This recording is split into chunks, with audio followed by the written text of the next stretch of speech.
Hello बच्चों, mock test 12 पे आ जाते हैं। ये आपका SGRTS 237 है बेटा। अब फिजिक्स का फिजिक्स का डिस्कशन कर लेते हैं। मिला लीजिए भैया, ठीक है। चलिए भाई देखिए क्या क्या है इसमें। पहला क्वेश्चन डायमेंशन से related, v equal to a/t plus bt square plus ct cube where v is velocity, t is time and a b c are constant, then the dimensional formula of b। तो आपको पता होगा equal dimension को add और subtract किया जाता है, तो जो इसका डायमेंशन होगा वही डायमेंशन v का भी होगा। क्यों भाई, होगा कि नहीं? समान डायमेंशन को जोड़ते और घटाते हैं। तो ये बताइए bt स्क्वायर इक्वल टू कितना हो जाएगा, v हो जाएगा, या b इक्वल टू कितना हो जाएगा, ये LT माइनस 1 हो गया, ये t का स्क्वायर हो गया, यानी LT माइनस कितना हो जाएगा, LT पावर माइनस 3 हो गया। तो कोई है LT पावर माइनस 3? हाँ, 4 वाला है। अब 1 पे चलते हैं। Which of the following logic gate is universal gate? तो आपको पता होगा, क्लास में भी मैंने बताया है कि नॉर गेट और नैंड गेट जो होता है यूनिवर्सल गेट होता है, उससे हम सारे गेट को ऑब्टेन कर सकते हैं, ठीक है ना। नॉर गेट और नैंड गेट याद रखिएगा। Reverse bias apply to PN junction diode, class में मैंने पढ़ाया भी है कि जब रिवर्स बाइसिंग होती है तो उस केस में डिप्लेशन लेयर की विड्थ क्या है, इंक्रीज करती है, ठीक है भाई। डिप्लेशन, ठीक है, मतलब जो पोटेंशियल डिप्लेशन होता है वह क्या करता है, इंक्रीज करता है, ठीक। तो ये मैंने आपको क्लास में भी बताया है। तो देख लीजिए 4 क्या कर रहा है, block of mass 50 kg slide over a horizontal distance of 1 metre, the coefficient of friction there surface is 0.2, तो the work done against friction, तो वर्क डन अगेंस्ट फ्रिक्शन कितना हो जाएगा, W इक्वल टू क्या हो जाता है इसमें, म्यू mg यस हो जाएगा। क्यों भाई, work done against friction, force into displacement, और फ्रिक्शनल फोर्स कितना हो जाएगा, म्यू mg। तो म्यू भी पता है, m भी पता है, g भी पता है, यस भी पता है, इसमें रख लीजिए, ठीक है ना। देखिएगा अच्छे क्वेश्चन है, इसी तरह के क्वेश्चन आ सकते हैं। फिर देखो ये बड़ा प्यारा क्वेश्चन है, two simple harmonic motion are represented by y1 y2, the resultant amplitude. तो देखो बेटा रिजल्टेंट एम्पलीट्यूड देख लेना, एक साइन में फंक्शन है और एक कॉस में फंक्शन है, ठीक है भाई। दो में फंक्शन है तो पहले फंक्शन एक में बनाओ, मतलब दोनों या तो साइन में रहे या तो दोनों कॉस में रहे, तब जाके कोई बात करो, ठीक है, तब जाके कोई बात करो। अगर फेज डिफरेंस है तो अच्छी बात है, नहीं फेज डिफरेंस है तो A max equal to A1 plus A2 हो जाएगा। तो अब देख लो इसको sine pi by 2 plus theta क्या होता है, कॉस थीटा होता है। तो यानी ये y1 इक्वल टू क्या हो जाएगा, बोलो 4 कॉस 4 पाई टी हो जाएगा। y2 इक्वल टू कितना हो जाएगा, ये देखो 3 कॉस 4 पाई टी हो जाएगा। अब बताइए ये एम्पलीट्यूड है, देखिए दोनों यहाँ फेज डिफरेंस 0 है, इसका मतलब ए मैक्स इक्वल टू कितना हो जाएगा, A1 plus A2। A1 plus A2 का मतलब 7 होगा। ये जरूर ध्यान देना बेटा, हाँ तभी जाके हो पाएगा। हाँ अगर नहीं मान लीजिए ध्यान देंगे equal to under root A1 square plus A2 square plus 2A1 A2 cos pi, तो वहां गलत हो जाएगा, ये ध्यान दीजिएगा। हाँ बहुत लोग हो सकता है कि यही लगाए हो, equal to under root A1 square plus A2 square plus 2A1 A2 cos pi, यहाँ नहीं लगेगा। अब आते हैं इस क्वेश्चन में 6 में, YDSC experiment slit separation is 0.6 millimetre. ये देखिए स्लिट सेपरेशन दे दिया है, छोटा डी दे दिया, छोटा डी दे दिया, and the separation between slit and screen is capital D. The angular width पूछ रहा है, तो बेटा एंगुलर विड्थ के लिए क्या करते हैं, theta equal to angular width जानते ही हो क्या होता है, लैम्डा बाई क्या होता है, डी। छोटी छोटी बातें रख के कैलकुलेट कर लो, आ जाएगा, ठीक है ना। Theta equal to lambda by T. फिर उसके बाद क्या कर रहा है, 7 क्वेश्चन में क्या कर रहा है, body of moment of inertia 3 kg metre square. देखो 3 kg मीटर स्क्वायर की एक बॉडी है, रोटेट कर रही है, एंगुलर वेलोसिटी ओमेगा 2 रेडियन पर सेकेंड से, has the same kinetic energy of mass इतना, मूविंग वेलोसिटी। तो इसका मतलब क्या हो जाएगा, यहाँ पे एनर्जी कंजर्वेशन से जो रोटेशनल काइनेटिक एनर्जी होगी, ये बताओ रोटेशनल काइनेटिक एनर्जी कितनी हो जाएगी, हाफ आई ओमेगा स्क्वायर। ये जो है किसके बराबर हो जाएगा, हाफ mv स्क्वायर के बराबर हो जाएगा। सब कुछ पता है, आई दे दिया है, ओमेगा दे दिया है, एम दे दिया है, तो बच्चों v निकाल लोगे कि नहीं निकाल लोगे, निकाल के रख के चेक कर लेना, आ जाएगा, ठीक है। छोटी छोटी बातों को बस ध्यान दो। A piece of plain glass is placed in a world with a letter of different colors. The letter which appear minimum raised. तो आप जानते हैं मिनिमम मतलब उसका apparent जो होता है, मतलब आप जानते हैं d apparent क्या होता है, d actual by क्या होता है, म्यू होता है।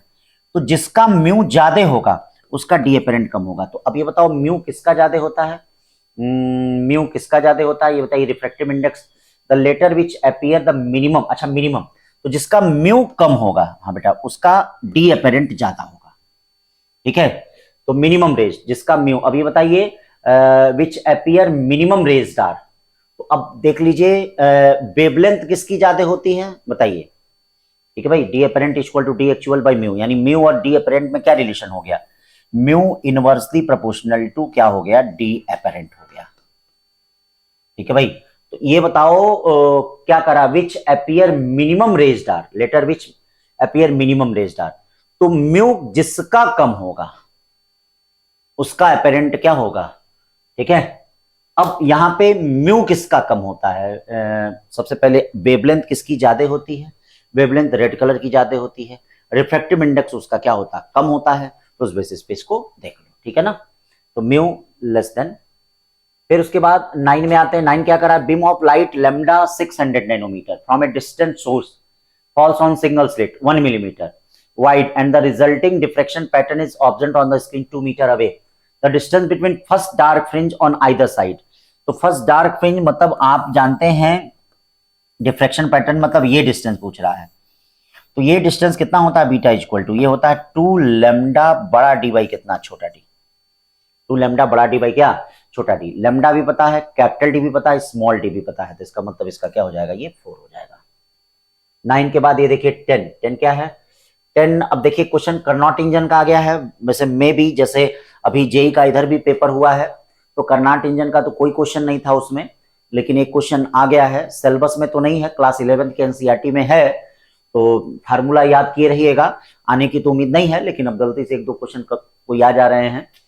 ठीक है, तो eta is equal to 1 minus T2 by T1 आप इंजन के लिए जानते होंगे। इफिशियंसी कितनी दी गई है, हाँ 70/100 हो जाएगा, 1 माइनस, अब देख लीजिए क्या दिया, temperature of reservoir of Carnot engine operating with efficiency is 1000 kelvin, the temperature of sink, sink का टेम्परेचर पूछ रहा है बेटा, सिंक का, तो सिंक का पूछ रहा है, तो इसका मतलब आपसे T1 दे दिया है, क्या दे दिया है, T1 इन होता है, T1 दे दिया है, T1 1000 केल्विन है। T2 आपसे पूछ रहा है, क्या पूछ रहा है, T2 पूछ रहा है। ठीक, जो कम होता है वह ऊपर होता है, जो ज्यादा होता है वह नीचे होता है। ठीक है, तो आप यहां से T2 की वैल्यू निकाल लें, आ जाएगा आपका। ठीक है, ये देखिए बड़ा अच्छा क्वेश्चन है। 11 क्वेश्चन क्या करा है, 2 block A and B are connected by massless, a force of 30 newton is applied on block B.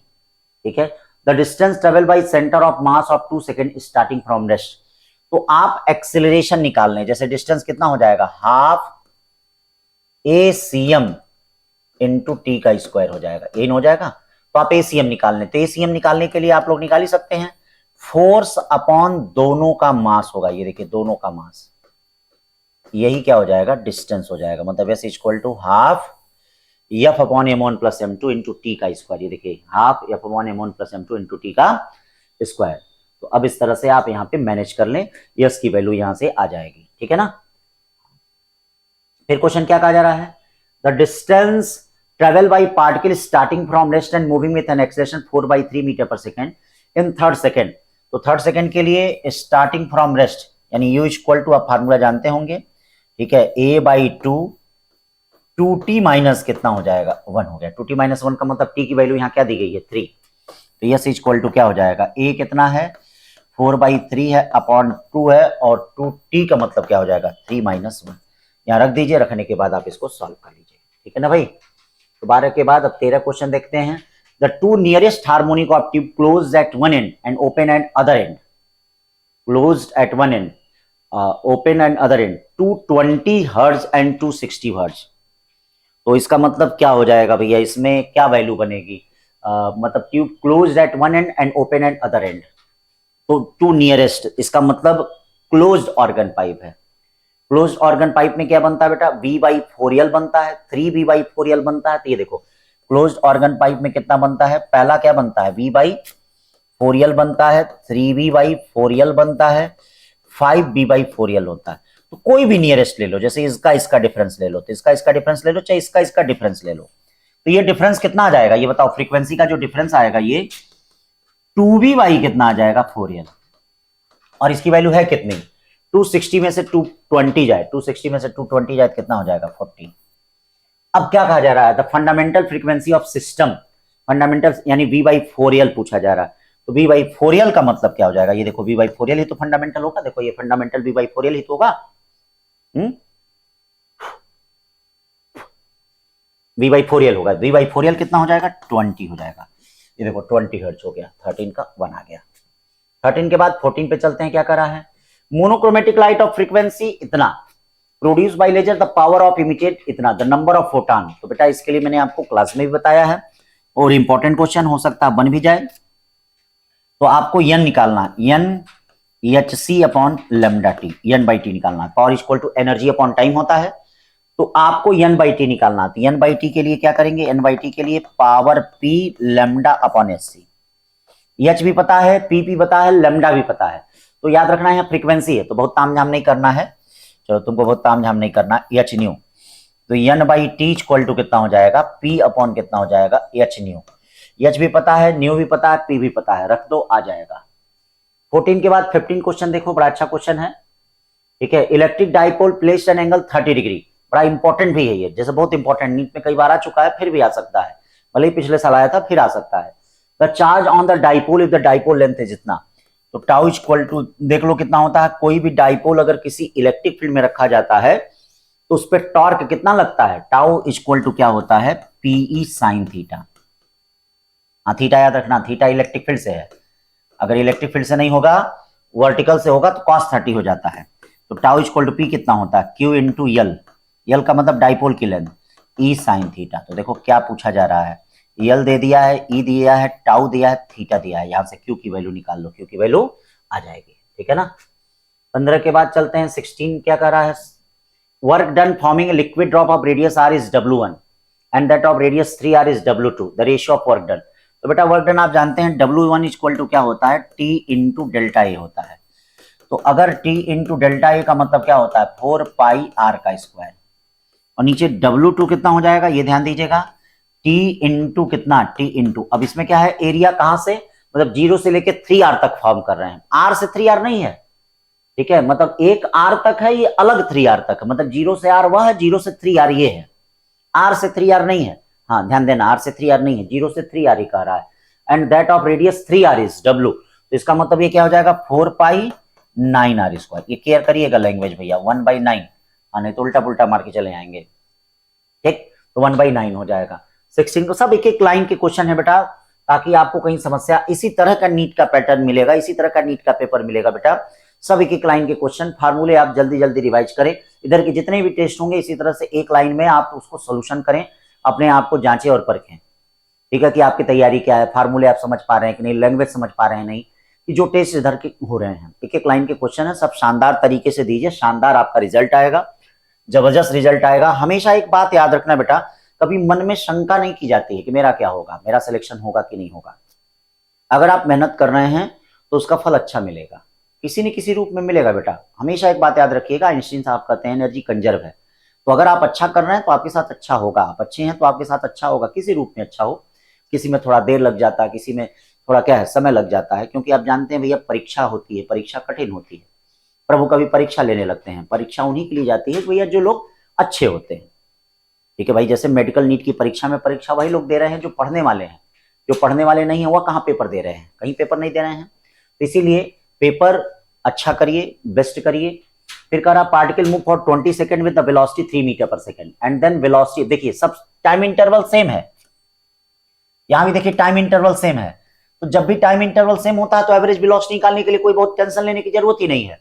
Average velocity लेने के लिए यहां पे हम बस एक काम कर देते हैं, क्या कर देते हैं, v1 plus v2 plus v3 by क्या कर देते हैं, 3 कर देते हैं। देखिए कुछ भी नया नहीं करते हैं, एवरेज वेलोसिटी निकालने के लिए हम बस एक काम कर देते हैं, v1 plus v2 plus v3 by क्या कर देते हैं, 3। लेकिन कब, जब टाइम इंटर, यही अगर टाइम इंटरवल सेम नहीं होता। ठीक है, अब देखो क्या है इसमें, कोई कोई फालतू क्वेश्चन नहीं हो गया, बस बच्चे से यही जाना गया कि वो जान रहा है कि नहीं एवरेज वेलोसिटी। ठीक है ना, हाँ यही टाइम इंटरवल, तो डिस्प्लेसमेंट अपॉन हमको टोटल टाइम निकालना पड़ता। ठीक है ना, तो यहाँ ऐसा कुछ नहीं, टाइम इंटरवल सेम है तो आप अब तीनों को जोड़ के 3 से डिवाइड कर दीजिए, कहीं समस्या नहीं रहेगी। 17 के बाद देखिए 18 क्वेश्चन क्या है, देखिए बड़ा अच्छा क्वेश्चन है। एक स्प्रिंग दिया गया है और इसकी फ्रीक्वेंसी F1 है, स्प्रिंग को 2 पार्ट में काट दे रहे हैं बेटा, spring cut into 2 equal part. अगर 2 पार्ट में काट दे रहे हैं तो आप जानते हैं कि कट करने पे प्रत्येक की फ्रीक्वेंसी 2 टाइम्स हो जाएगी। तो पहले के लिए क्या हो जाएगा, F इक्वल टू क्या होता है, F1 equal to 1/2 pi root में K बाई M। अब जब कट कर दिए तो ईच पार्ट यूज कर रहे हैं, तो स्प्रिंग कांस्टेंट कितना हो जाएगा, 2 टाइम्स। ये देखिए स्प्रिंग कांस्टेंट 2 टाइम्स हो जाएगा, इसका मतलब F2 इक्वल टू क्या होगा, रूट में 2 F1 हो जाएगा, ये हो जाएगा। ठीक है, याद रखिए अगर हम स्प्रिंग की लेंथ बढ़ा देते हैं n टाइम्स तो उसका spring constant k by n हो जाता है। n इक्वल पार्ट में कट कर देते हैं तो प्रत्येक पार्ट का जो स्प्रिंग कांस्टेंट होता है वो n टाइम हो जाता है, ये ध्यान रखना। 18 के बाद 19 क्वेश्चन में चलते हैं। बड़ा अच्छा क्वेश्चन, इस तरह का कई क्वेश्चन आ गया। किसी भी ट्रांसपेरेंट थिन शीट से पास करने में जो टाइम लगता है लाइट को, ये nt अपॉन क्या लगता है, c। पहले भी कई बार आ चुका है, ठीक है। फिर ये लैम्डा और p के बीच का ग्राफ, ये तो कर ही लेंगे भैया। Lambda inversely proportional to p होता है, तो रेक्टेंगुलर हाइपरबोलिक ग्राफ होगा, यानी 4 वाला। 21 क्वेश्चन क्या कर रहा भैया, 21 क्वेश्चन कर रहा assertion the current flow in the conductor only when there is an electric field within the conductor. सही बात कर रहा बेटा, कि मतलब ये तभी फ्लो कर सकता है जब उसके अंदर इलेक्ट्रिक फील्ड हो, ठीक है ना भाई। जैसे हम लोग तभी चल सकते हैं जब हमारे अंदर आत्मा हो। हमारे शरीर से आत्मा निकल जाएगी तो शरीर क्या हो जाएगा, बेकार। वैसे ही बेटा इलेक्ट्रिक फील्ड क्या है, करंट की जान है, आत्मा है। अगर इलेक्ट्रिक फील्ड नहीं होगा तो करंट फ्लो ही नहीं करेगा भाई। इलेक्ट्रिक फील्ड का होना जरूरी है, पोटेंशियल डिफरेंस का होना जरूरी है, तभी करंट का फ्लो होगा। तो असर्शन सही कह रहा है। रीजन क्या कर रहा है, the drift velocity of electron in presence of electric field decreases. नहीं भैया, इलेक्ट्रिक फील्ड के प्रेजेंस से ड्रिफ्ट वेलोसिटी क्या होती है, डिक्रीज नहीं होगी। वीडी इक्वल टू क्या, वीडी डायरेक्टली प्रोपोर्शनल टू ई होती है। तो इसकी उपस्थिति से ये क्या होगा, बढ़ेगा। तो इसका मतलब ये क्या कह रहा है, गलत कह रहा है। गलत कह रहा है तो यानी कौन सा सही होगा, जो सही हो देख लो। असर्शन रीजन वाले ध्यान से देखना, पिछले वाले में, ठीक है। जैसे कभी कभार यहाँ थोड़ा सा रिफ्लेक्ट करता है, दिखाई नहीं देता है, तो एक दो क्वेश्चन इधर उधर हो जाते हैं। आई बात समझ में, हाँ। तो जो नहीं हुए हो उनको कमेंट कर दिया करिए, फिर दोबारा उसको देख लेंगे, ठीक है। अब देखो इसमें क्या कर रहा है 22 क्वेश्चन में, magnetic field intensity at the centre of coil of 50 turn radius इतना, कैरिंग करंट 2 एम्पियर। तो ये तो भैया बहुत आसान क्वेश्चन है, आसान है, इसी तरह का आएगा भी। ये मत सोचो कि कहीं कोई लंदन से कोई क्वेश्चन फ्रेम होके आएगा, हाँ कहीं विदेश की धरती पे कोई क्वेश्चन बनेगा तुम लोगों के लिए और रसिया से एकदम एक क्वेश्चन क्या एटम बम की तरह गिरा दिया जाएगा। नहीं, ऐसा कहीं नहीं आएगा। एकदम नॉर्मल इसी तरह के क्वेश्चन बनने हैं बेटा, ऐसे ही क्वेश्चन आने हैं। कहीं भी एटम बम तुम लोग को नहीं स्वीकार करना, तुम लोग एटम बम बनो तुम लोग, ठीक है भाई। हमेशा याद रखो, म्यू नॉट एन आई भाई, एनर्जी का हमेशा कंजर्वेशन ध्यान दीजिए। सब कुछ एनर्जी कंजर्व है, मेहनत आपकी बेकार नहीं जाएगी, और इसी तरह से लगे रहेंगे, रिजल्ट रैंक सब कुछ आएगा, ठीक है। रिवीजन हमेशा ध्यान दें, रिवीजन करें, ठीक है। रिजल्ट अच्छा होगा, रैंक भी अच्छा होगा। सारी चीजें दी गई हैं, आप इसमें रख के इसको फाइंड कर सकते हैं, ठीक है। कैलकुलेशन का अधिकार आपको है, हमको नहीं है।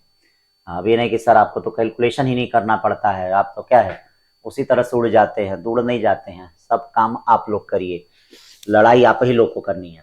तो अब देखिए, E equal to 4 cos 1000 t volts in applied to an LR circuit. LR circuit है बेटा, इंडक्टेंस इतना, resistance 4 ohm connected in series, the amplitude of current. तो वही सिंपल सी बात है, एम्पलीट्यूड ऑफ करंट के लिए मतलब आरएमएस करंट पूछ रहा है कि वीआरएमएस करंट पूछ रहा है, कुछ भी ऐसा कुछ कह नहीं रहा है क्या।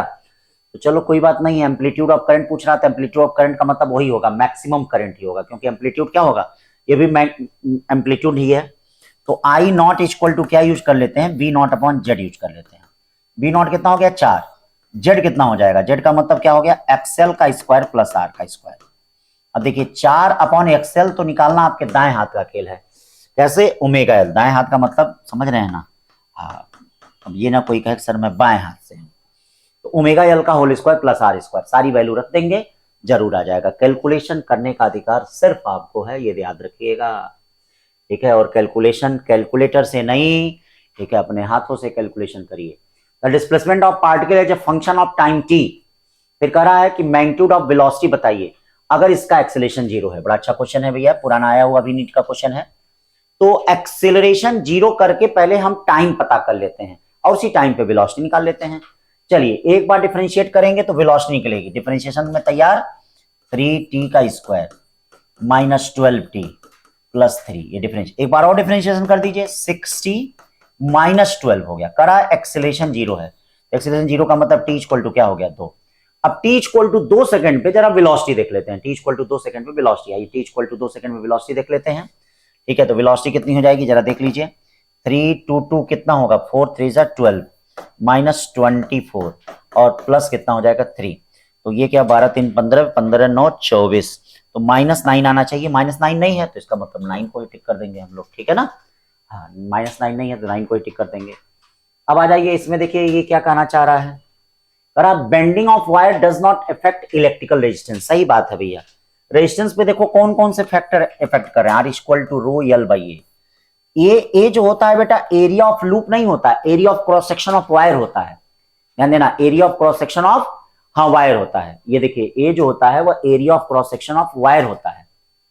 तो bending wire does not effect. मान लीजिए कोई वायर है, अब इसको हमने सर्कल बना दिया, इसको हमने स्क्वायर बना दिया, इसको हमने ट्रायंगल बना दिया, तो बेटा इसके रेजिस्टेंस पे कोई इफेक्ट नहीं पड़ेगा। देखिए रेजिस्टेंस पे कोई इफेक्ट हाँ नहीं पड़ेगा, इसके रेजिस्टेंस पे क्या है, ठीक है, इफेक्ट नहीं पड़ेगा। ये ध्यान दीजिएगा, रेजिस्टेंस पे कोई इफेक्ट नहीं पड़ेगा। ये area of cross section, area नहीं चेंज हो रहा है बेटा, तार का एरिया लिया जाता है, ये तार का एरिया, लूप का एरिया नहीं लेते हैं, तार का एरिया लेते हैं। तो ये मत सोचना कि सर इसमें एरिया सब में चेंज हो गया तो रेजिस्टेंस चेंज हो जाएगा, नहीं। तो जब आप तार को बेंड, जैसे स्ट्रेचिंग करने पे चेंज होता है, लेकिन बेंड करने पे याद रखना, बड़ी अच्छी बात है, बड़ी इंपॉर्टेंट क्वेश्चन है ये। हाँ पुराना एम्स का है वो क्वेश्चन है, बड़ा अच्छा क्वेश्चन है, और ऐसे क्वेश्चन बन सकते हैं, आ सकते हैं। तो R equal to rho L by A, तो यहां याद रखिएगा बेंडिंग पे रेजिस्टेंस पे कोई फर्क नहीं पड़ता, एकदम सही असर्शन। रीजन का resistance of wire is proportional to resistivity of material.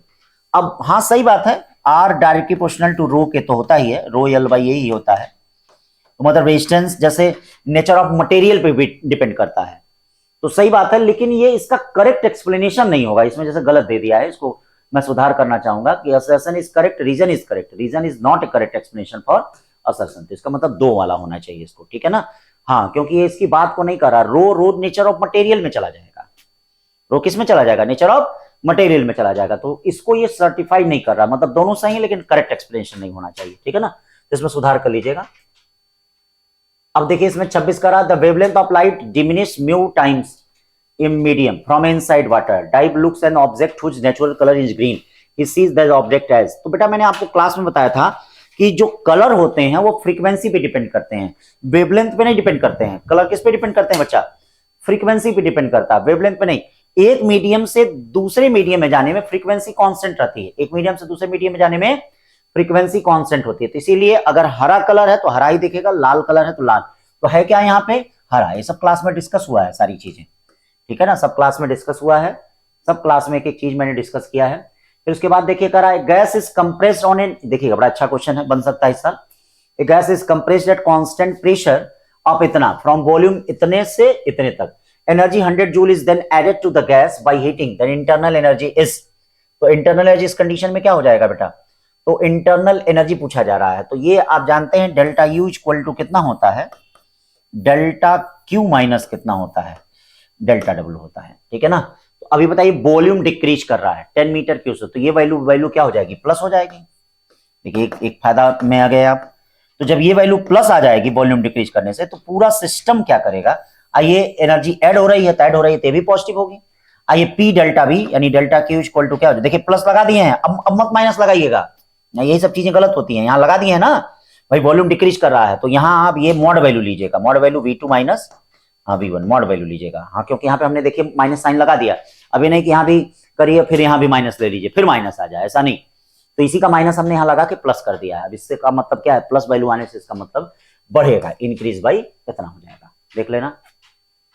फिर 28 क्वेश्चन का क्या कहा जा रहा है, a ball of mass m approach a ball of mass m capital, m बहुत बड़ा है, देखिएगा m बहुत बड़ा है, इसका भी क्लास में डिस्कस हुआ है, देखिएगा ठीक है, विथ स्पीड 4 मीटर पर second along the normal to the wall, the speed of ball is 1 metre पर सेकेंड टूवर्ड्स द बॉल, ठीक है, टूवर्ड्स द, हाँ बॉल है, टूवर्ड्स द बॉल है 1 मीटर पर towards the ball, the speed of the ball after an elastic collision with the wall is, ठीक है, speed of a ball of mass m approach a ball of mass capital M with speed 4 metre पर second along the normal to the wall, the speed of wall is 1 metre पर second towards the ball।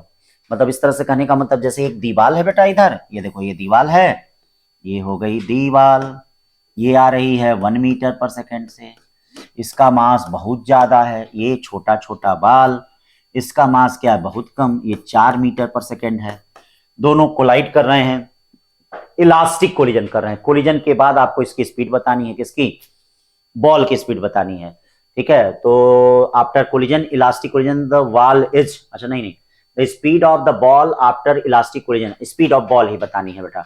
चलो speed of ball बता दिया जाए। ये बताइए collision के बाद V1 इक्वल टू क्या होता है, M1 minus M2, U1 upon M1 plus M2 होता है, ठीक है भाई। M1 का मतलब क्या हो जाएगा, ये देखो इसका मान छोटा है, ये देखो ये कैपिटल M है, ये छोटा M है, ये कैपिटल M है, छोटा M है और ये कैपिटल M है। फिर प्लस क्या होता है 2m2, m2 का मतलब दीवार, m2 u2 अपॉन छोटा m प्लस कैपिटल। अब देखिए कैपिटल M के रिस्पेक्ट में छोटा m बहुत कम होगा, तो इसको इग्नोर कर दो भाई, खत्म कर दो, ये खत्म कर दो, ये खत्म कर दो, ये खत्म कर दो, खत्म कर दिए। तो यहां देखो v1 इक्वल टू क्या हो गया, माइनस u1 प्लस 2u2 हो गया। ये देखिए बॉल का ये वेलोसिटी होगी, माइनस u1 कितना है बेटा, ध्यान देना, माइनस u1 कितना है, ये देखिए माइनस u1 हो गया, माइनस u1 क्या हो गया, हाँ और एक चीज ये भी है, ये भाई साहब इधर अप, इधर की तरफ आ रहे हैं, निगेटिव डायरेक्शन में आ रहे हैं। हाँ भाई ये भी तो देखना पड़ेगा कि u2 की वैल्यू क्या है, u2 की वैल्यू माइनस में है, तो u2 की वैल्यू आप माइनस में रखेंगे, तो ये देखिए u1 कितना है, 4 से जा रहा है, तो ठीक है -4 हो जाएगा। u2 क्या उसके विपरीत आ रहा है, -1 से आ रहा है, तो ये -1 और 2 मिलके -2 हो जाएगा, यानी -6 मीटर पर सेकेंड आएगा। तो 6 मीटर पर second away from the wall हो जाएगा, मतलब इधर की तरफ, बॉल दीवार से टकरा के इधर की तरफ आएगी, आएगी ना, तो ये चीज हो जाएगा। ठीक है, 28 के बाद चलते हैं 29 क्वेश्चन। ये देखिए 29, what is the effect of increasing the intensity of light that falls the emitter of a photo electric effect apparatus. तो भैया ये चीज तो भैया सैचुरेशन आप जानते ही होंगे, फोटो करंट इंक्रीजेस, मतलब इफेक्ट ऑफ इंक्रीजिंग द, जब इंटेंसिटी हम बढ़ाते हैं तो आप जानते हैं कि करंट उस समय बढ़ जाता है। ठीक है भाई, करंट जैसे होता क्या है, करंट जब तक इंटेंसिटी, तो ये आप जानते ही होंगे, सिंपल क्वेश्चन है। अब चलिए भैया आगे चलते हैं 30, इसको भी तो मिला ही लेंगे आप भैया, ये तो जानते ही होंगे, पी डायरेक्टली प्रोपोर्शनल टू क्या है, बी डायरेक्टली प्रोपोर्शनल क्या है, आइडियल गैस इक्वेशन, ये सब तो जानते ही होंगे, तो मिला लीजिएगा इसको। ठीक है, फिर क्या है 31 देख लीजिए, सिंपल देखिए, जो मैच द फॉलोइंग ऐसे ही क्वेश्चन आएंगे, कोई फार्मूला दे देगा, कोई इक्वेशन दे देगा, उसी को मिलाना है, ये नहीं सोचिएगा कि बहुत बड़ा क्वेश्चन मैच द फॉलोइंग आएगा, नहीं, तो इसके लिए फार्मूला पढ़ते रहिए भैया। 2-3 क्वेश्चन आपके फिजिक्स में, 3-4 क्वेश्चन असर्शन रीजन के या स्टेटमेंट के क्वेश्चन आए, 2 क्वेश्चन हो सकता है आपका क्या है, मैच द फॉलोइंग भी आ जाए। ठीक है ना, हाँ तो ये सब चीजें आ सकती हैं। Simple microscope consist of concave lens power इतना, कॉन्वेक्स लेंस पावर इतना, if the image is formed at infinity then the magnifying power, ये least distance of distinct vision है, मतलब कैपिटल डी की वैल्यू है, किसकी वैल्यू है, कैपिटल डी 25 है। तो बताइए इन्फिनिटी पे बनता है तो मैग्नीफाइंग पावर कितना हो जाएगा, इन्फिनिटी पे आपको पता ही होगा डी बाई कितना होता है, एफ होता है, डी बाई कितना होता है, सिंपल माइक्रोस्कोप है, हाँ चलिए सिंपल माइक्रोस्कोप है तो डी बाई एफ हो जाएगा। अब जरा फोकल लेंथ निकाल लीजिए कंबाइंड का, तो पहले पावर निकाल लीजिए, पावर कितना हो जाएगा बेटा, 10 डायोप्टर हो जाएगा।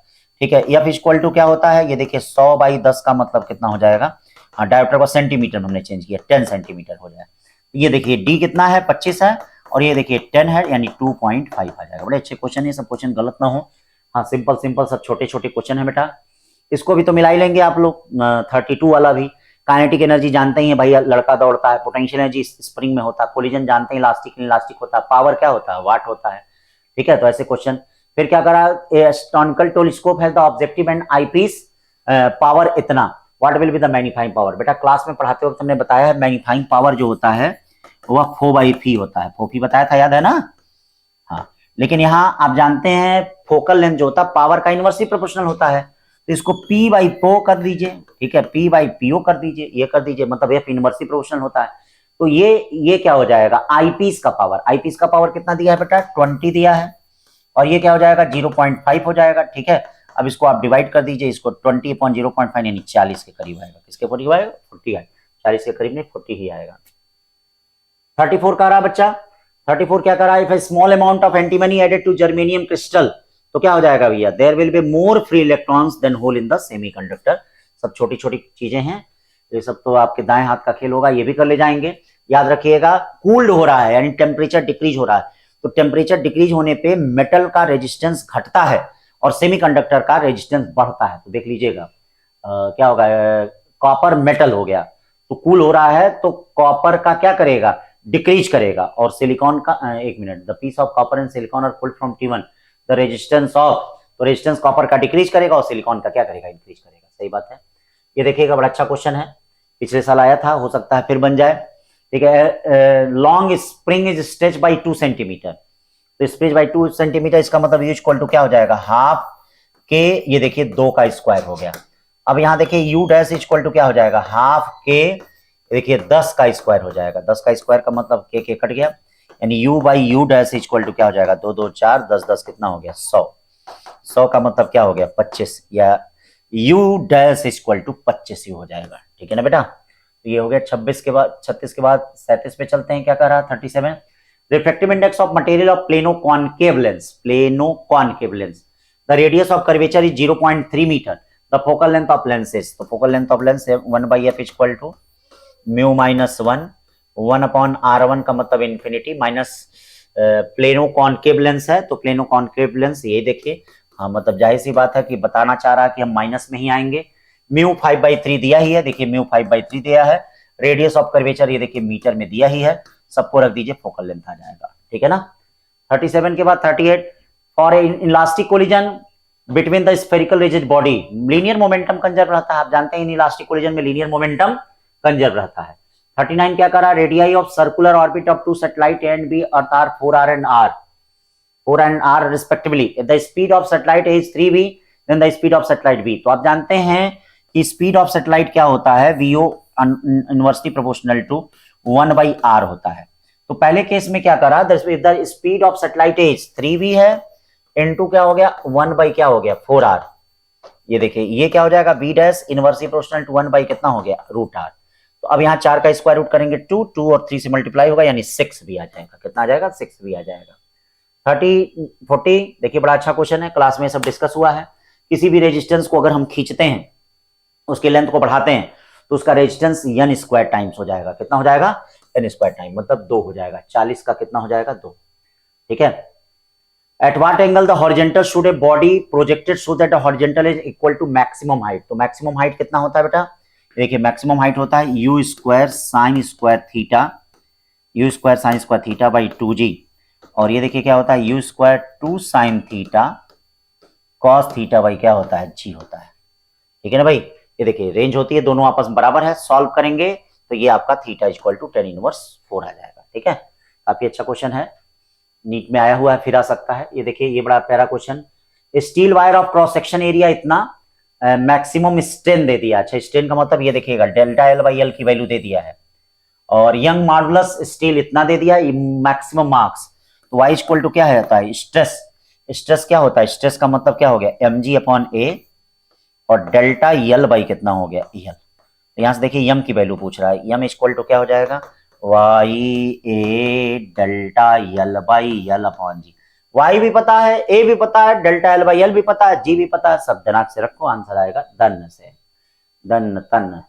ठीक है। अब देख लो भैया 43 क्वेश्चन क्या है, two spherical soap bubble form in vacuum have radius इतना इतना, दे कोलैप्स। अगर कोलैप्स हो रहा है तो उस दशा में कोलैप्स हो रहा है तो क्या होगा उनका radius of curvature, r equal to √r1 square plus r2 square. क्यों है यही होगा, कोलैप्स होने पे यही बनता है। तो r इक्वल टू देखिएगा एक इंटरफेस का रेडियस पूछा जाता है, वह होता है r इक्वल टू कितना r1 r2 upon r2 minus 1 होता है, और एक कंबाइन होकर अगर एक ड्रॉप बनता है तो उसका होता है r equal to √r1 square plus r2 square. तो यहाँ कंबाइन होकर एक बन रहा है इसीलिए ये होगा। ठीक है ना, सब क्लास में डिस्कस हुआ है ये सब। फिर उसके बाद 44 देखते हैं, at what temperature the would the root mean square speed of gas molecule have twice the value at 100 degree centigrade. तो भैया आपको पता है v directly proportional to root T का मतलब at what temperature would the root mean square speed of gas molecule have twice the value at 100 degree centigrade, twice the value 100 degree centigrade. तो इसका मतलब अब यहाँ पे ये वेलोसिटी क्या हो रही है, ये डबल हो रही है। तो सबसे पहली चीज यहाँ देखिए ये 0 प्लस कितना हो जाएगा मतलब have twice the value of 100 degree centigrade. तो अब इसको आप कर लीजिए 100 डिग्री सेंटीग्रेड है तो 100 डिग्री सेंटीग्रेड का मतलब 273 प्लस 100, पहले केल्विन में बदलना पड़ेगा। अब वेलोसिटी कितनी हो गई 2v हो गई बेटा। अब ये क्या हो जाएगा, ये आएगा t, क्या आएगा ये t, याद रखना। तो t का मतलब क्या, दोनों तरफ स्क्वायर कर दो, 1/4 इक्वल टू कितना हो जाएगा 273 प्लस 100 कितना हो जाता है 373 बाई कितना आ जाएगा t। अब देखो 4 से जब मल्टीप्लाई करोगे तो ये केल्विन में आएगा, और केल्विन को डिग्री सेंटीग्रेड में बनाने के लिए 273 माइनस करना पड़ेगा, तो आपका आंसर 4 होगा। ठीक है। 44 के बाद 45 देख लीजिए, एम्पलीट्यूड ऑफ इलेक्ट्रिक फील्ड, बहुत आसान क्वेश्चन बेटा। आप जानते हैं C इक्वल टू क्या होता है E बाई बी होता है इलेक्ट्रोमैग्नेटिक वेव के लिए, इतना आपको पता होगा, C equal to E by कितना होता है B। क्यों बच्चा? तो एम्पलीट्यूड ऑफ मैग्नेटिक फील्ड पूछ रहा है, यानी B इक्वल टू क्या हो जाएगा, E बाई कितना हो जाएगा, C हो जाएगा। तो ये बहुत आसान क्वेश्चन, इसी तरह का आएगा भी आसान। ठीक है, अब ये देखिए कह रहा है कि the relative permeability of substance is slightly greater than unity while that substance wise slightly. तो मैंने आपको बताया था क्लास में, डायामैग्नेटिक का रिलेटिव परमिबिलिटी 1 से कम होता है, पैरा का 1 से ज्यादा होता है, फेरो का 1 से बहुत ज्यादा होता है। तो इसका मतलब y क्या होगा, डाया होगा, x क्या होगा, क्योंकि इसकी 1 से कम है, x से 1 कम है, इसका x 1 से क्या है, ज्यादा है। तो इसका मतलब यहाँ पे क्या हो जाएगा, ये x is paramagnetic and y is diamagnetic. Cylinder tube is open at both and. ये देखिए सिलेंडर ट्यूब अगर ओपन है दोनों एंड पे तो इसकी fundamental frequency F equal to V by क्या होगा, 2 है। करा आधा इसमें पानी भर दिया गया, तो आधा पानी भर दिया गया, लेंथ कितना हो गया, L बाई 2। ये देखिए आधा पानी भर दिया गया, यानी F डैश इक्वल टू अब कितना हो जाएगा, V अपॉन, ये क्लोज हो जाएगा 4, लेकिन L क्या हो जाएगा, L बाई 2। तो फिर ये वही आएगा V बाई कितना, 2L। तो इसका मतलब फ्रीक्वेंसी वही रहेगी, फ्रीक्वेंसी में कोई चेंज नहीं आएगा। ठीक है, अब देखिए इसके बाद क्या करा, 3 capacitors connected in series have an effective capacitance 6 microfarad. ठीक है, चलिए भाई सीरीज में कनेक्ट है तो इसका मतलब 1/6, 3 कैपेसिटर कनेक्टेड, ये 1/C1, हाँ ये हो गया 1/C3। चलिए एक इक्वेशन बना लीजिए। ठीक है, if one of the capacitor is remove the effective capacitance 10 microfarad. ठीक है, एक कोई हटा दीजिए, the capacitance of capacitor that is remove is, कि कौन सा कैपेसिटर इसमें रिमूव हुआ है। ठीक है बेटा, तो अब देख लीजिए यहां से एक इक्वेशन बनेगा, ध्यान दीजिएगा। ठीक है, फिर उसके बाद देखिए कोई मान लीजिए C3 हटा दिया गया, कोई हटा दिया गया, तो 1 बाई कितना हो जाएगा, 1 बाई कितना हो गया, 1/10, 1/10 equal to 1/C1 plus 1/C2 हो गया, इक्वेशन 2। कह रहा है कि भाई जो रिमूव किया गया मतलब C3 की वैल्यू, देखिए कितना सिंपल क्वेश्चन है, तो इसकी जगह ये ले जाके रख दीजिए, यानी 1/6 इक्वल टू 1/10 प्लस 1 बाई क्या हो जाएगा बेटा, C3। देखिएगा हो सकता है कई लोगों को कंफ्यूजन किया है वो क्वेश्चन, ठीक है, लेकिन कहीं क्वेश्चन में कोई दिक्कत नहीं है। तो 1/C3 equal to 1/6 minus 1 by क्या, 10। एलसीएम आया कितना हो गया, 30 आया, 6 से 5 बार गया, 10 से 3 बार गया, 5 में 3, 2/30, 2/30 का मतलब कितना होता है, 15 है माइक्रोफैरेड। हाँ 49 क्या करा है, orbital velocity of electron in the ground state hydrogen atom is v, what will be its orbital speed when the absorbed photon of energy 10.2 electron volt. ये बताइए 10.2 यहाँ पे एक्साइटेशन एनर्जी है, और बेटा आप जानते हैं पहले में 13.4 होता है, दूसरे में 3.4 होता है। इसका मतलब एक्साइटेशन एनर्जी अगर 10.2 इलेक्ट्रॉन वोल्ट है तो इसका मतलब ट्रांजिशन जो हो रहा है वह दूसरे में हो रहा है। किसमें हो रहा है, देखिए अगर 10.2 इलेक्ट्रॉन वोल्ट आ रहा है तो इसका मतलब इन दोनों के एनर्जी डिफरेंस को ही तो 10.2 इलेक्ट्रॉन वोल्ट बेटा कहते हैं। तो इसका मतलब इलेक्ट्रॉन कूद के कहां चला गया, दूसरे में चला गया। और बेटा अगर दूसरे ऑर्बिट में जाएगा तो orbital velocity directly proportional to Z by क्या होती है, n होती है। अगर ये 2 गुना होगा तो इसका मतलब वेलोसिटी कितनी हो जाएगी बताओ, 1/2 हो जाएगी, 1/2 हो जाएगी, यानी v/2 हो गया, 4 हो गया। 49 के बाद 50 पे चलते हैं बेटा। ए वर्चुअल करंट, ये देखिए virtual current of 4 ampere and 50 hertz flowing in the AC circuit containing coil, the power consumed in the coil is इतना। ठीक है, if the virtual voltage across the coil is 100 volt, its inductance will be. ठीक है, तो अब देखो इसमें क्या करना है, द पावर कंज्यूम। तो एक देखिए, एक पावर से आप क्या निकाल लीजिए, उसका रेजिस्टेंस निकाल लीजिए। क्या निकाल लीजिए, हाँ रेजिस्टेंस, द वर्चुअल। और एक देखिए करंट से आप क्या फाइंड कर लीजिए बेटा, उसका एक करंट से उसका रेजिस्टेंस निकाल लीजिए। फिर आप जानते ही हैं क्या होता है, जेड इक्वल टू क्या होता है, जेड का स्क्वायर इक्वल टू क्या होता है,